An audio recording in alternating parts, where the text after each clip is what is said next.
Alhamdulillah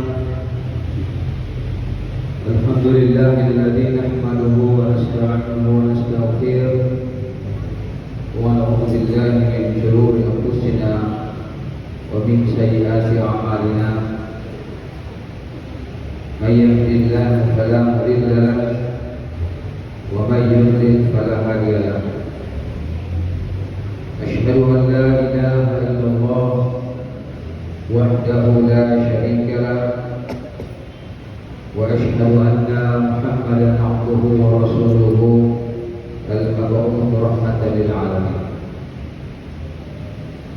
Allahumma shalli wa sallim wa barik wa an'im ala nabiyyina Muhammad wa ala alihi wa ashabihi wa ummatihi wa man tabi'ahum bi ihsan ila yaumil liqa'i rabbih wa ba'd. Wa ya ibadallah, usikum wa iyaya bitaqwallah wa ta'atihi la'allakum wa la'allahum turhamun. Wa qala Allah ta'ala fi kitabihil karim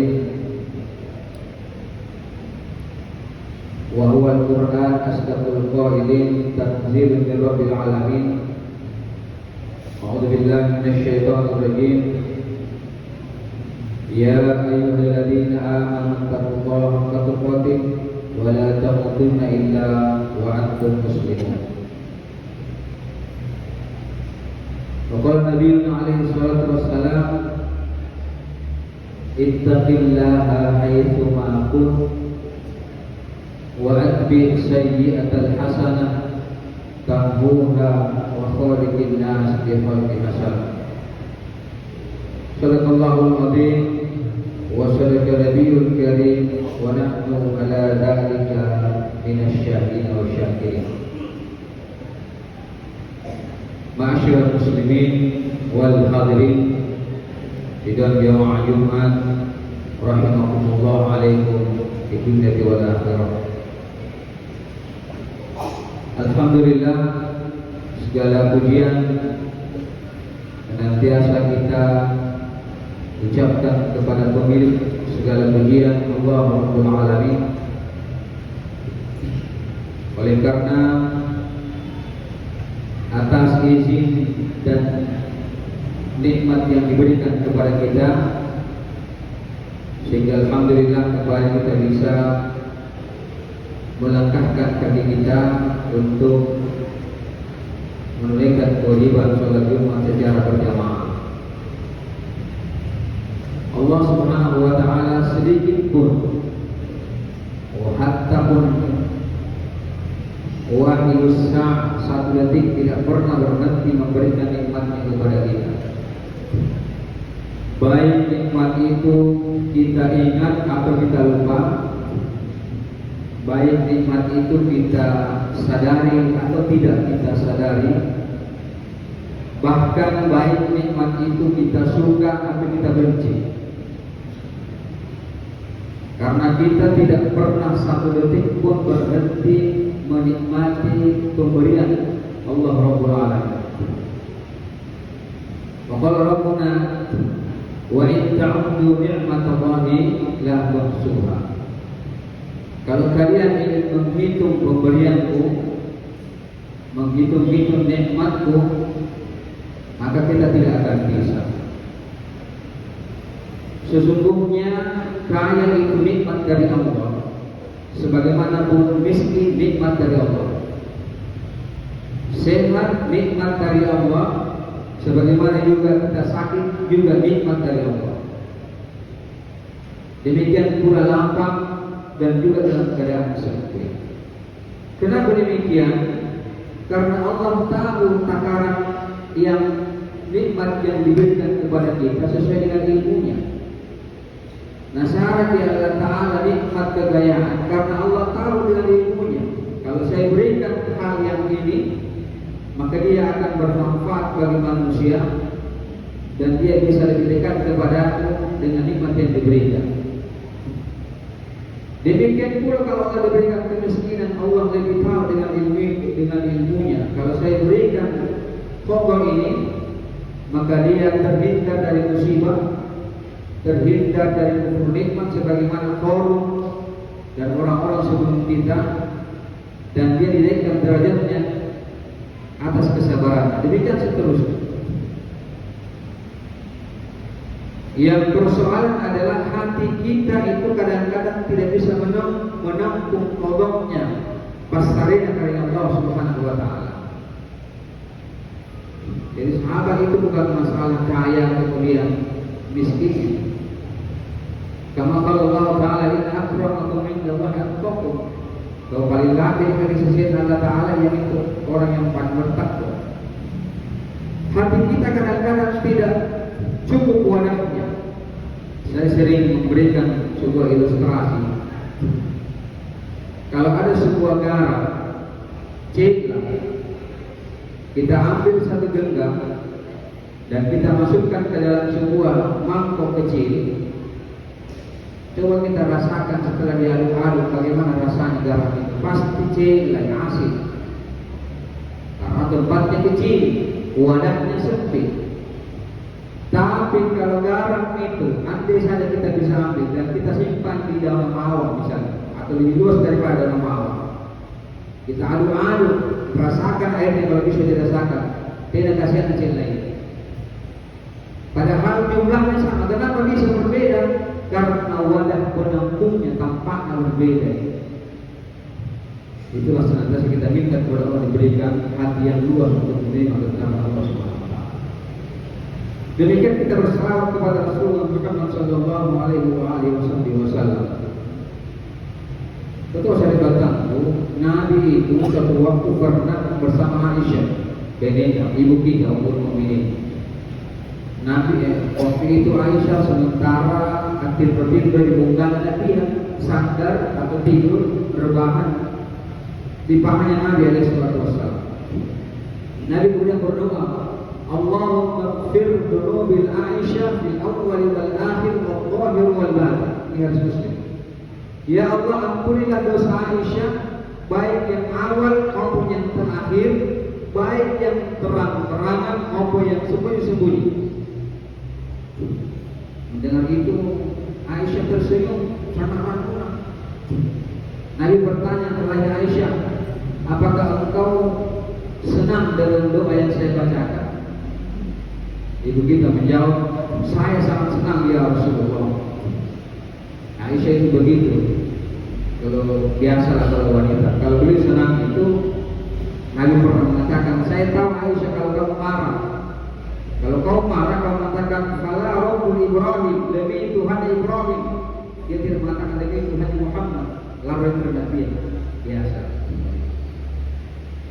Lanjut cerita apa kata Nabi, wahai Aisyah, doa yang saya baca tadi adalah doa juga yang saya baca setiap hari untuk umatku. Allahumma ighfir ummati Muhammad fil awwal wal akhir wal zahir wal batin. Pengampuni dosa umatku termasuk katanya, baik yang awal maupun yang akhir, baik yang tersembunyi maupun yang terang-terang. Apakah kita tidak tergerak untuk mengirimkan salam cinta kepada beliau? Allahumma salli wa sallim ala nabiyyina Muhammad salatan tunawwiru biha qulubana wa taqdi lana hajatina fid dunya wal akhirah wa ala alihi wa ashabihi ajma'in. Terus dikatakan dimuliakan Allah Subhanahu wa taala. Hari ini kita sudah masuk bulan Haram. Bulan Haram. Bulan Haram itu ada 4. 3 yang berurutan, 1 yang terpisah.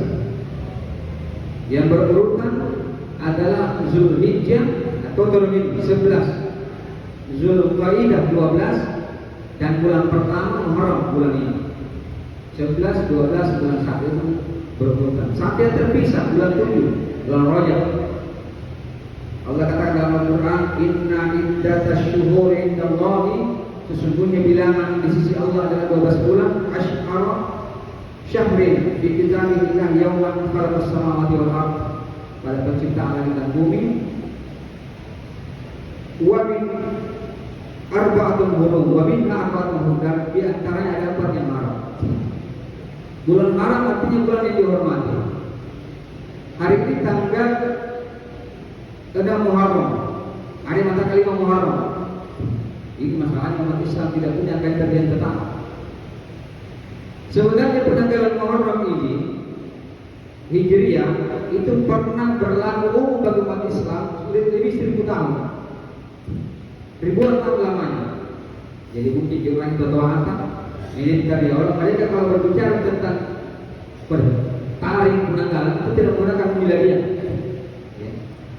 Muharram bahkan kadang-kadang dari nama orang di bagian arena, ya Bapak Raja dan sebagainya, karena menggunakan standar.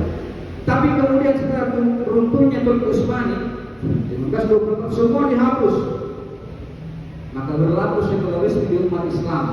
Mulai dari penanggalan diganti Hijriah menjadi miladiyah. Bahasa Arab tidak dibolehkan, bahasa Arab kecuali bahasa Latin. Ya.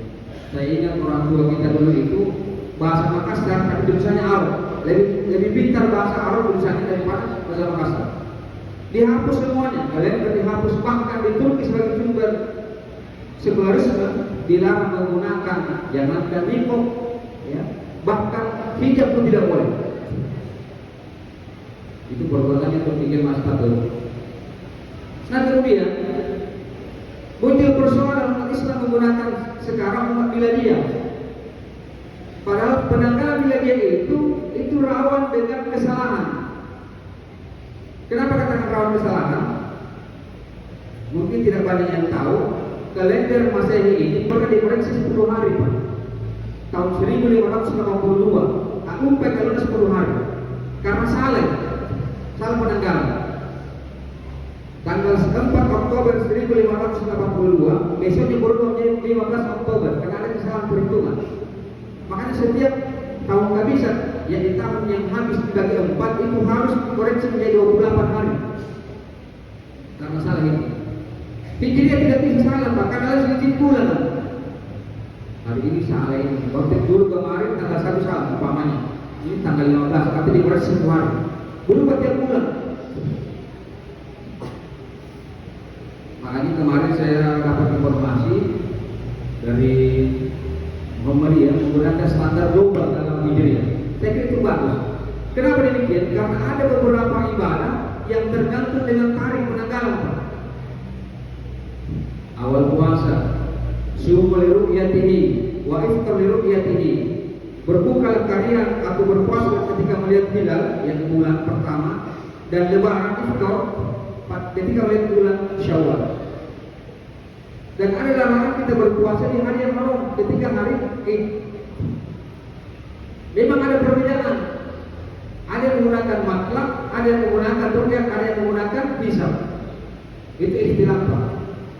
Tapi kemudian menggunakan matlaq itu sekarang seakan-akan dikoreksi karena matlaq itu 85 kilo. Jadi harusnya matlaq kita antara kita dengan di Palu itu harus beda. Beda tanggalnya. Kalau menggunakan matlaq, setiap menggunakan 85 kilo beda 1 hari. Itu Imam Syafi'i. Ini penting kemudian karena umat Islam tidak bisa bersatu. Jangankan itu saya katakan menentukan awal maksudnya sekolah anak-anak itu sudah bisa sama. Memang dulu pernah dikatakan serentak jam Indonesia sama dari 3 waktu, Indonesia Barat, Tengah dan Timur itu 1 waktu. Jadi sekarang yang 12, yang awal 12, Papua juga 12, tapi tidak bisa dilaksanakan karena situasinya beda. Itu saja boleh dilaksanakan. Kenapa kemudian terjadi perbedaan waktu? Saya kembali ke Hijriah ini. Umat Islam menggunakan standar Hijriah itu melalui Khalifah Umar bin Khattab. Ketika seorang sahabat yakni Gubernur Amr bin As itu mengirimkan tanggal akan kami kirim sesuatu kepada Khalifah Raja tanggal sekian. Tidak ditentukan tanggal berapa tahunnya. Apakah tahun depan atau tahun ini? Maka mulai saat itu sudah diputuskan untuk menggunakan harus ada penanggalan Islam. Ketika sahabat musyawarah, mereka mengusulkan bagaimana kalau menggunakan lahirnya Nabi sebagai standar awal Muharram, awal Islam. Ya. Mereka mulai menolak, banyak menolak karena jangan sampai kita tasyabuh kepada umat Nasara. Bagaimana kalau menggunakan standarnya Isra Mi'raj? Ketika Nabi Isra menerima sholat, itulah juga. Bagaimana kalau Nabi ketika waktu itu peperangan macam-macam saudara. Sampai kemudian ditentukan umat Islam pertama kali dijadikan standar penanggalannya adalah ketika beliau hijrah dari Makkah ke Madinah. Ini standar. Hadirin sidang jamaah dengan Allah Subhanahu wa taala. Ada yang benar dan hijrah. Saya bersingkat atau harus ini. Ketika Rasulullah SAW hijrah yang dijadikan standar penanggalan awal itu, beliau ditemani oleh Abu Bakar As-Siddiq. Semua sahabat sudah pindah semua, sudah ada di Madinah. Dibuat sayembara, barang siapa yang bisa menangkap Muhammad hidup atau mati, maka akan diberikan, ini kisah sudah sering didengarkan, bisa saya ulangi, akan diberikan imbalan 100 ekor unta. Kalau 1 ekor 100 juta harga minimalnya, itu bisa 1 miliar untuk menangkap Rasulullah SAW. Maka semua orang Makkah melaksanakan sayembara itu karena hadiahnya besar. Tapi Rasul cerdas. Beliau tidak menuju Madinah dengan arah yang biasanya. Beliau melawan arah.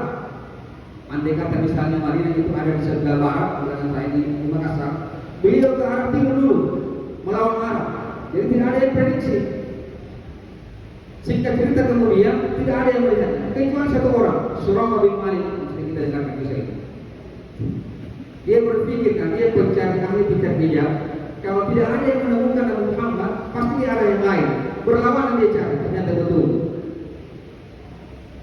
Beberapa jauh kemudian mencari, ternyata 2 orang sementara berjalan. Maka dia ambil panahnya, dengan kisah sering kita dengarkan itu, siap untuk memanah Nabi. Qadarullah terperosok kudanya. Ya, Suraqah ini masuk ke dalam dan jatuh berguling-guling. Tidak berhenti sampai di situ, dia kemudian mengambil kembali panahnya dengan berlari, ya, mau memanah jatuh lagi, kakinya terperosok, tidak bisa diambil. Sampai 3 kali kemudian Rasulullah Muhammad SAW mendekati Suraqah dan menarik imamahnya atau sorbannya itu yang terdiri di kepalanya. Dikatakan, "Mana tulis apa keinginan wahai Suraqah?"